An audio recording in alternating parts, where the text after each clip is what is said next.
Right. man. Now, I had a question about the 40. Yeah, what's up, man? Are they being told when to go, or do they just go No, no, whenever you they go want? on your own mark, but Okay. you have to just pause for a second so that way the camera can catch you. But it's a weird setup too, man. When you're running the 40 at the scouting combine compared to your pro day, in terms of at the combine, there are two lines on the ground. So one is for your front hand and one is for where your foot has to be. So for guys that aren't accustomed to that, it makes you have to get a little bit more of a crouch stance. So if you're a taller guy or a longer guy, that can make you feel a little bit uncomfortable. Whereas, when you're doing it at your pro day, you don't have the same restrictions on where you can have your back foot. So if guys want to be a little bit more elongated in their stance, thinking like you're coming out of a blocks for like track, you can do more of that. Whereas at the combine, it's really more, they put more like restrictions on it. So everybody is running the exact same way in a sense. Okay.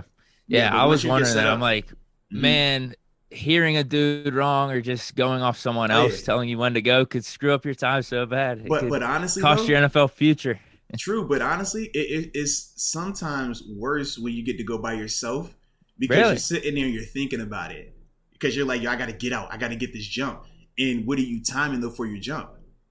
Sometimes, like if you're watching the ball, you can jump the snap count. Where you can, I'm anticipating it, boom, and now I get that half a second. If you think this guy's about to say go, you're just like, all right, all right, all right, boom, and now you roll. But when it's just going off your movement, you don't get that luxury anymore. So that can get in guys' heads. I just, from personal experience, I remember sitting down there like when I was training for it, like, man, I just go on my own, like, ugh, like okay. And then you start to get a little bit more comfortable with it, but it's definitely a different vibe when you're just on that line and you feel it. Like in terms of like the eyes on you, because there's cameras all around, it's like weirdly quiet because you can hear like some of the guys that are running or the guys that are in your group, they'll be quiet while you're up there at the line so you can have complete focus. But now you're sitting in this Indianapolis Colts stadium, you see all these people, you can feel their movement, but everybody's just eerie quiet. And you got the scouts in the It's daggone just you. stands. It's weird, bro. Yeah. So you really got to be able to just like lock in and say, hey, you know what, man? Tunnel vision.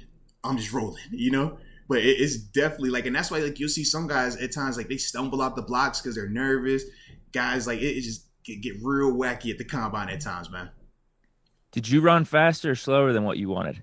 Um, I ran slightly slower than I wanted, but at the same time, I figured that was going to be the case once I got there and we really realized that we're not running day one because that's the whole mystery, right? You think like, okay, when I get there, I'm going to be running early, and then after that, I do all this other stuff. It's like, Oh no, yeah, weren't they you saying your weight was yeah, fluctuating out there? right, because they put your body through the ringer. So they're throwing your schedule up. You're waking up 4 in the morning, going to sleep late. You're at meetings. You're poked and prodded. You're sitting in MRI machines. You're getting X-rays. You're getting doctors pulling on everything that hurts on you. And then the last day you're there is when you actually run. So by the time you get there, you're like, man, my eating schedule is off. My body's sore from sitting in these machines. Mentally, you're a little bit drained and exhausted from all of just the around the clock schedule.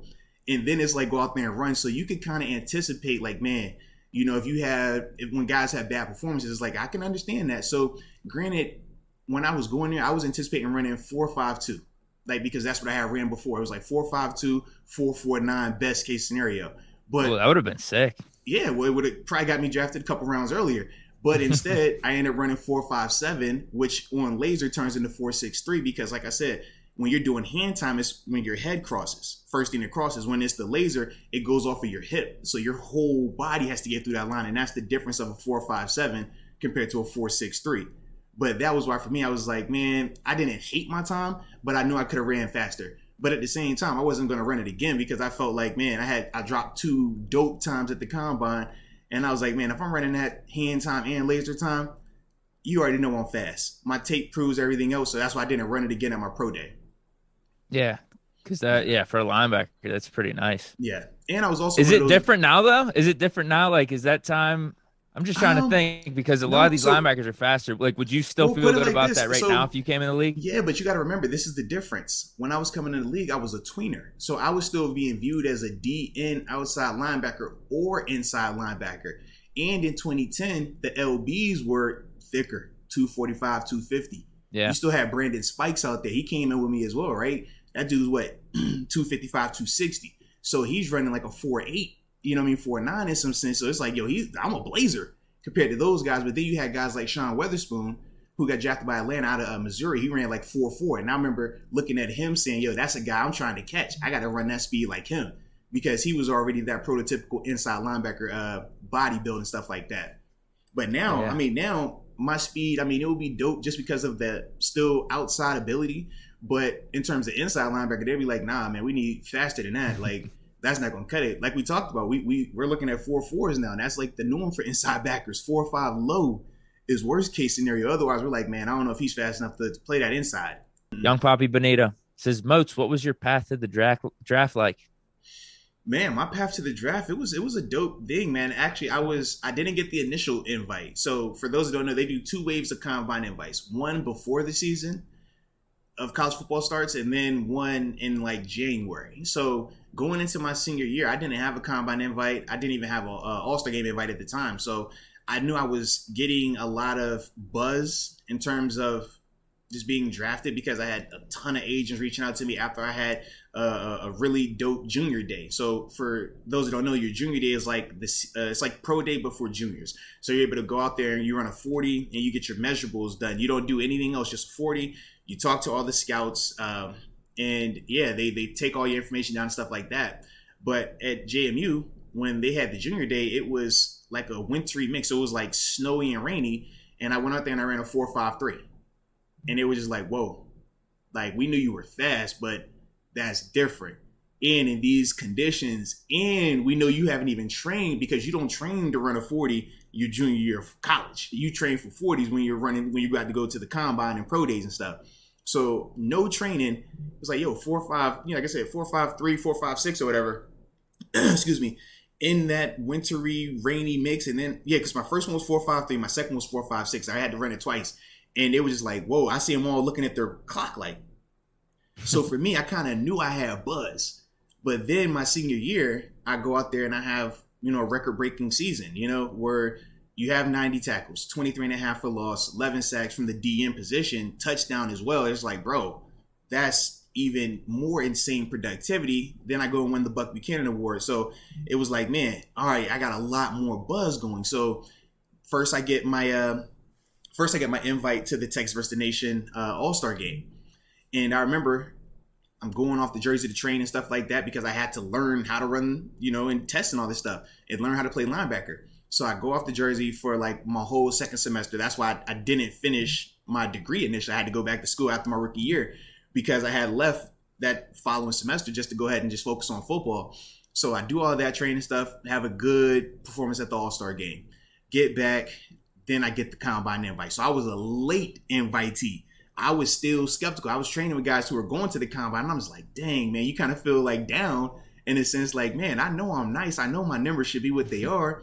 But because I'm at a small school and some of these guys are at bigger schools, you just don't get that invite. And the way it works for the combine invite is you have to have, I believe it is at least 20 teams. It's either 15 or 20 teams that have to be interested in you.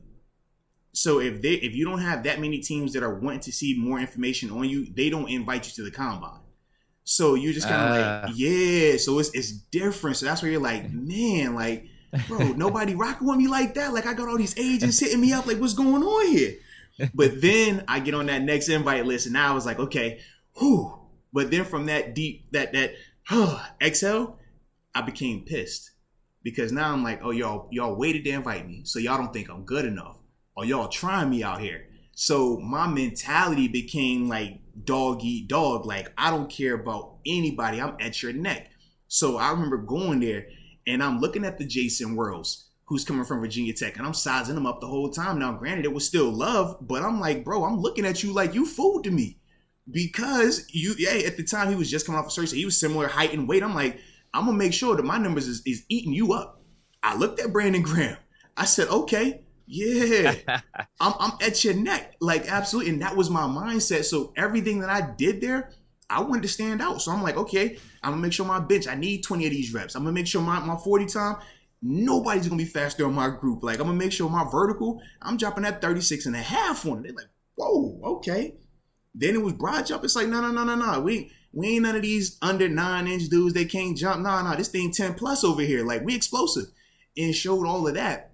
And then for me, man, that was really where like my stock right, took off even more, man. And that's why, like, for me, I was also a guy that said, man, I'm not going to run on my pro day. I'm not doing anything on my pro day. And I said, I'm standing on my combine, because I was like, this is where it's all equal. We know at the pro days, man, it gets janky because it's hand time. It gets janky. You know, it was like, no. I want you to see my official numbers. And I felt like if I go out here and I kill it on the official level, I don't have anything else to prove. And that's what I did, man. I lit it up. I was a top 10 performer in like every single category, top 5 in some instances as a DN or linebacker.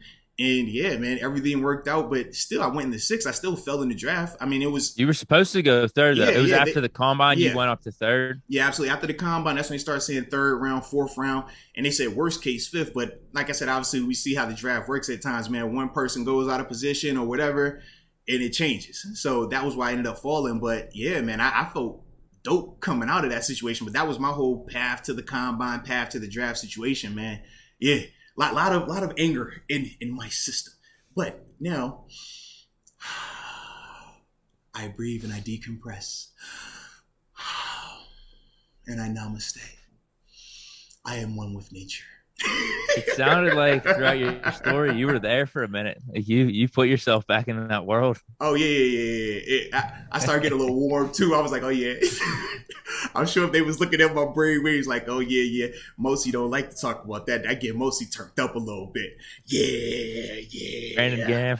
Yeah. And Brandon, that's a good dude, man. Like, anytime I got a chance to talk with him, man, like, love Brandon, man. Love what he was doing in Philly, man. Continue to do in Philly. Hope he recovers from his injury, too, man. He had the surgery, obviously. Got to sit out this season, man. But it was major love. And then even worse, I mean, being able to come here and be his teammate, that was dope also, man. But it's just a different mentality when you're trying to get it. When you're trying to prove that you belong. You're trying to prove that you're just as good or better.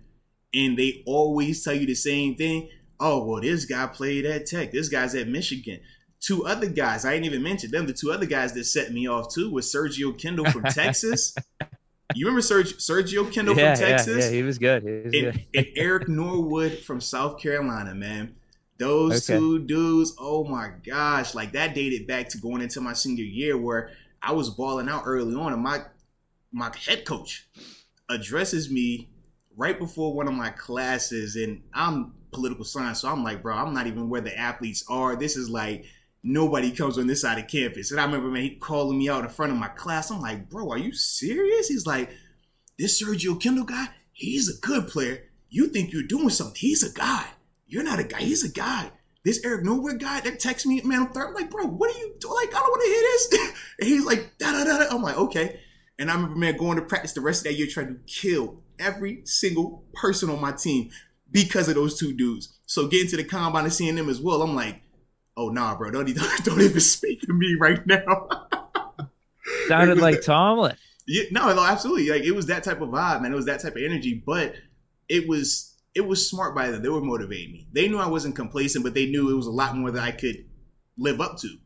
And it just clicked that switch for me, man. And from there on, man, I just took that for the rest of that senior season and going to all the off-season stuff, pro days, combines, man. But yeah, man.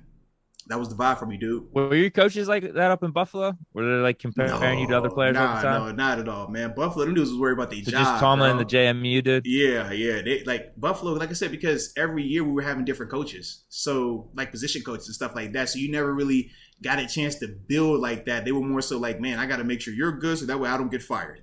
And they would still get fired. So it was a weird situation, man. But Pittsburgh, yeah, Coach T, man, that's his value. That, he going right back to that thing.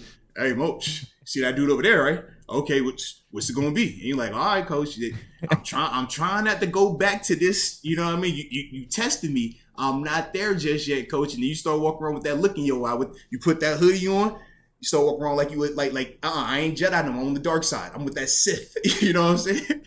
And from there, man, you just get that darkness. But it works. That's why for me, like when I was playing, like I had to go there. But now I don't try to go there at all. I don't want to go there. I want to be happy and peaceful. That's all I want to be now. Because today's show is brought to you by Manscaped. The leaders in below the waistline grooming, baby. Because you got to keep that grass low so that tree can definitely show, baby.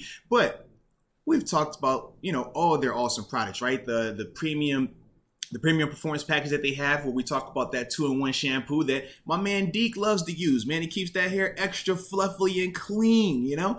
I personally like the body wash. Always makes me feel good and smell like a manly man. But more importantly, that Lawnmower 4.0, you know, the one with that tactical light that turns on and off? I never leave home without it, baby. So you know when you're on the road, you got to keep the trimmers with you, baby. But as You a got it in whole, your glove compartment in your you car. know what I'm saying? It's like, hey, you never know. We got action? All right.